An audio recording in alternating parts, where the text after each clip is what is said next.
Assalamualaikum warahmatullahi wabarakatuh, salam sejahtera untuk kita semua, Om Swastiastu Namo Buddhaya, salam kebajikan untuk kita semua. Halo rekan-rekan penggiat anti korupsi, berjumpa lagi dalam pembahasan materi mengenai jalan rusak dan pengawasan korupsi infrastruktur. Tapi sebelum kita mulai, ada beberapa hal yang perlu diperhatikan untuk memastikan keselamatan selama sesi ini.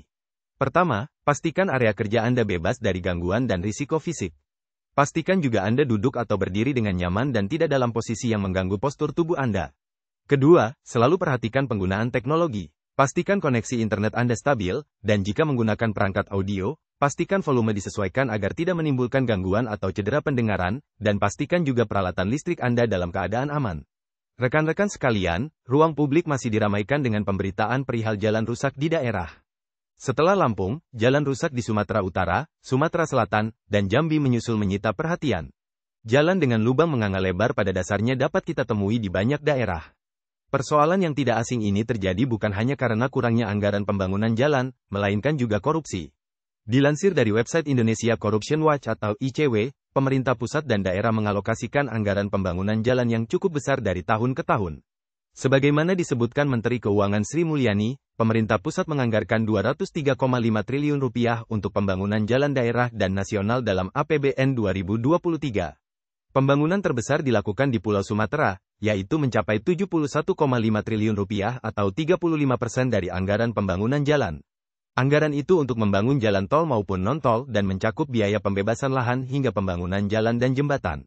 Dari hasil inventarisir Indonesia Corruption Watch, ICW, atas penindakan kasus korupsi setiap tahunnya menemukan masih tingginya jumlah kasus dan kerugian negara akibat korupsi pengadaan barang dan jasa, PBJ, khususnya pembangunan infrastruktur.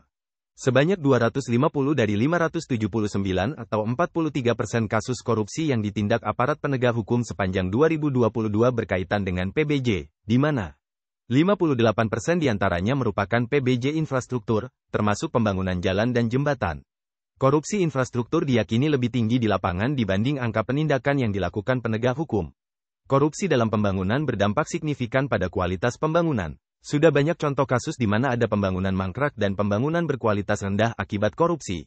Ada pula pembangunan fiktif atau pembangunan yang ada anggaran dan pelaporannya, namun tak terlihat wujud hasilnya. Korupsi pembangunan juga berdampak pada kesejahteraan dan keselamatan warga. Bangunan sekolah yang tidak kokoh akan beresiko roboh dan membahayakan warga sekolah. Jalan yang dipenuhi lubang lebar akan sangat membahayakan pengendara. Korupsi patut dilihat sebagai benalu pembangunan. Agenda pemerintah untuk pembangunan dan agenda pencegahan serta pengawasan korupsi semestinya berjalan satu paket. Jika pencegahan korupsi lemah, pembangunan akan tidak optimal. Penguatan agenda anti korupsi bukan untuk menjegal atau menghambat pembangunan, melainkan untuk menjaga pembangunan. Selain dari sisi pemerintah, upaya menjaga pembangunan dari korupsi perlu menjadi perhatian publik. Semangat mengkritisi hasil PBJ dan menelusuri proses PBJ perlu dilakukan terus-menerus. Informasi PBJ dapat diakses di situs pemerintah, seperti Sistem Informasi Rencana Umum Pengadaan, SIRUP, dan Layanan Pengadaan Secara Elektronik, LPSE. ICW juga mengembangkan platform yang mempublikasi informasi PBJ dengan disertai analisis resiko korupsi, opentender.net. Beragam situs ini dapat publik manfaatkan untuk mengawasi PBJ. Dengan begitu, ruang sempit untuk pemerintah dan penyedia PBJ melakukan korupsi akan menyempit seiring dengan menguatkan gerakan publik mengawal pembangunan. Baiklah rekan-rekan sekalian, cukup sudah pemaparan video anti korupsi pada hari ini, semoga kita semua mendapatkan manfaatnya dan akhir kata saya ucapkan terima kasih.